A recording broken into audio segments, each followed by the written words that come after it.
Thank you so much, David Lynch with Ken's Five in San Antonio, Texas. In San Antonio, my hometown. That's right, Robert. Hey, thank you so much for taking the time today to chat about Hypnotic with us for your hometown station, like you mentioned. Really appreciate it. Yeah, sure, man.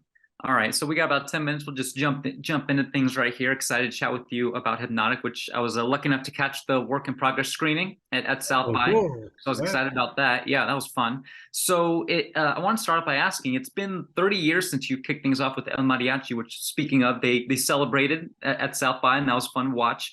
After all this time, Robert, you still have a heavy hand in almost all the aspects of the filmmaking process. Why has that remained important to you to be involved in such a degree with all your films, even as the budgets grow, including your new one, Hypnotic? And I just don't I just love all those jobs. It was tough when I was starting out, thinking about what I wanted to do. I loved photography. I loved music. I loved drawing. In fact, I was a cartoonist for a while, and I thought I can either be a cartoonist or a filmmaker. If I'm a filmmaker, I can draw the storyboards. I can photograph the movie. I can do the music for the movie. I was inspired by like John Carpenter. He did the music, he wrote, he directed. I thought a movie, I could keep all my favorite hobbies in it. Mhm. So I started making movies. And when that took off, I thought, I don't want to give any of these jobs up. They're not normally done by one person in Hollywood. But fortunately, I made Mariachi first. So when I went to make my next film for Sony, they said, well, you can't edit the movie too, because directors never edit their own movies. And I said, well, you bought Mariachi and I edited that. So they're Mhm. like, okay. So then from then on, that was set. I could shoot my own movie. I could edit my own movie. No one else was able to do that. So it was because of the precedent I had set with Mariachi. Fortunately, they bought it and gave me that. Then from then on, no one ever gave me any hassle. And it wasn't because I thought I was better at it or it was important to me for a vision. It was just, I just liked all those jobs. And they don't happen at the same time, Mhm. except for this photography. But part of me directing is me having the camera in my hand and being closer to the actor, not behind a monitor. So that doesn't it doesn't get in the way of the directing. I think it enhances it. But the other ones happen separately. Like you write, and then you're done writing, then you're shooting, then you're done shooting, then you're editing, then you're done editing, then you're doing the music, and then you start all over again. Sure. So I like that I didn't. if I just did one job, I'd be pretty bored. So I liked switching it up. So that's mainly why, is because I love all those jobs. I don't like giving them up because I don't mind like if it's my son composing because he's so much better than me.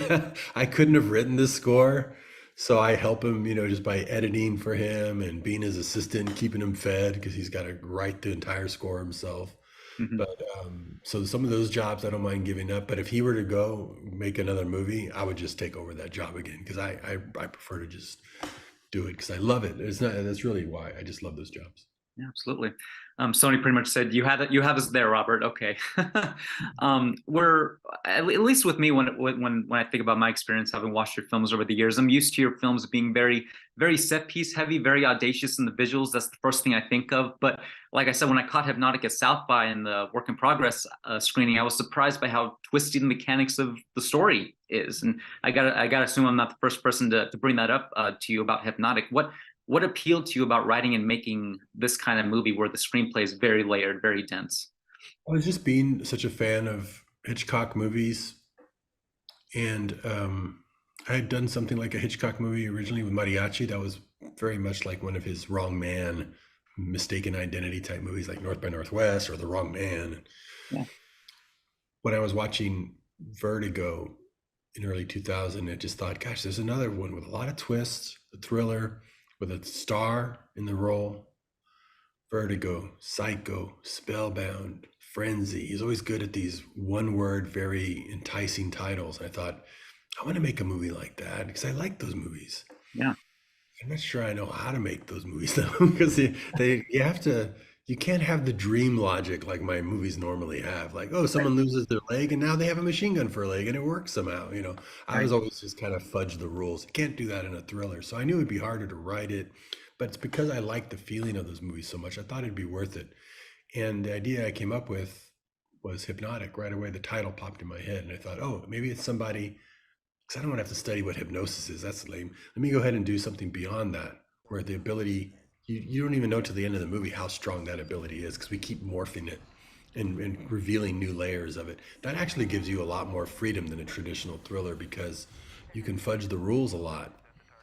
And even my crew, because we kept running out of money for through the movie because of all the COVID shutdowns, like I said, they've worked with me a long time, and they're like, "Are you sure we can get away with just the pipes and a sign that says bank and a golf cart?" I'm like, "Yeah, it'll make the hypnotic seem even stronger."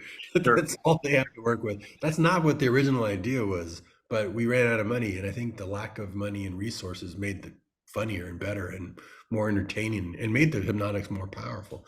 So I didn't have to worry so much about the mechanics, but there's still some, you can't reveal too much, too little. It can't be so confusing that it's no longer entertaining, Mhm. or that by the end people are still scratching their head, because there's to be confused in a good way and there's confused in a bad way, and that the line is very fine. So Sure. I didn't have Absolutely. enough experience to say I knew what that was. I had to kind of discover it as I went and just cross my fingers and hope that people would, all the way to the end be Yeah. with the movie and not like thrown out of it. Yeah, absolutely. And given all that, since you were kind of getting out of your comfort zone a little bit in that end, did you think about how that might adjust the expectations of your audience? Because again, having watched the screening in progress at South by, I was very surprised. I feel like you kind of get feel the air in the room, be a little bit like, okay, oh, this isn't exactly your traditional kind of Robert Rodriguez picture, but let's go along with it and see where the ride takes us. How does the writing of this movie adjust your expectations for how it'll be received? Yeah, I mean, I wouldn't know, but then I got, that audience particular in Austin, they really know my movies because I'm from here. But Yeah, I think the general audience doesn't always really know who directs what, or they don't really know filmmakers. They'll know, hey, it was a Ben Affleck movie, let's go see that. sure, So sure, I don't think they would normally have as much expectations as you would think. sure. Some people are aware of a filmmaker enough to go, oh, this is different. Others would be like, oh, I saw a movie Hypnotic with Ben Affleck. That was cool. They don't have the preconceived ideas like you or that audience did. Sure. Yeah, definitely. You can hear that audience like wondering, wait, when's somebody gonna blow up, and Absolutely. when's the extra limb gonna grow on the back of his head? Uh-huh. But I think the general audience wouldn't know. So that didn't bother me so much.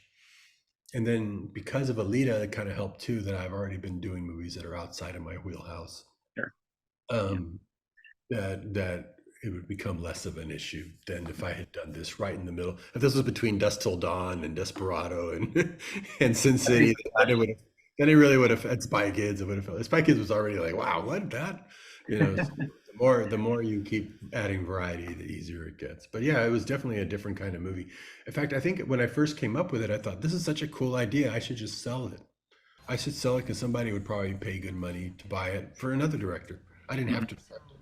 But then I Sure. just liked it more and more because the more I thought about it and the more movies I made, the more I started realizing even what it was. It's very much like what we do as filmmakers. I always wanted to make a movie about filmmaking because it still fascinates me to see a set and then look behind the set and see the wood back there. I Yeah. thought, I don't want to make a movie about filmmaking because then that's too inside baseball.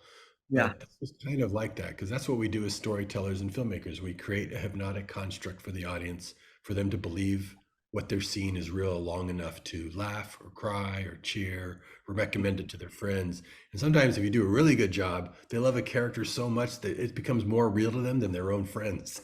Yeah. so, Absolutely. so the hypnotic construct from a filmmaker's point of view, I thought was interesting if we do that in the movie and then the meta layers start peeling back and the audience realizes they've been had. Exactly. And you're right on top of the last question I wanted to ask you. We don't want to spoil things too much for the audience because there's so many fun twists and left turns in Hypnotic. But at the end, things take a different perception. We start to see some different sets, locales, and it feels very intentional. And it makes me wonder, makes me want to ask you: does Hypnotic represent a full circle moment for you in any way? 30 years after El Mariachi? Yeah, I mean it does. I mean, I got to use my Alita set even for this very resourcefully, and even the Alita set, it looks just like the town I made mariachi in. It's like I got that town now in my backyard, and I get to show it, in this Yeah. movie. It's pretty wild, but also just the way we're making it, very shoot from the hip, still being as inventive as possible to make a big movie for a smaller price. That's always been my thing since mariachi, was to come up with a really big idea for a smaller budget. Mhm. Instead of doing a small idea for a small budget, to come up with a big idea like Hypnotic, like kids are spies. All you have to do is put sunglasses on them, and man, you can make that thing for $5 because the idea is so big. Mhm. So big ideas are what drive my filmmaking, and I like having less money because then I get more creative freedom. I'd rather have more creative freedom on a big idea and a small budget Mhm. Yeah, than a big budget movie that I'm not going to have the control and freedom to just do anything that I want. makes sense. Well, Robert, Hypnotic is a creative as hell movie. It was a great watch. Had a great time watching it at South by. Congratulations on it and on the upcoming release. And I hope it finds a wide audience. And thanks for chatting. Thanks, David. Appreciate it.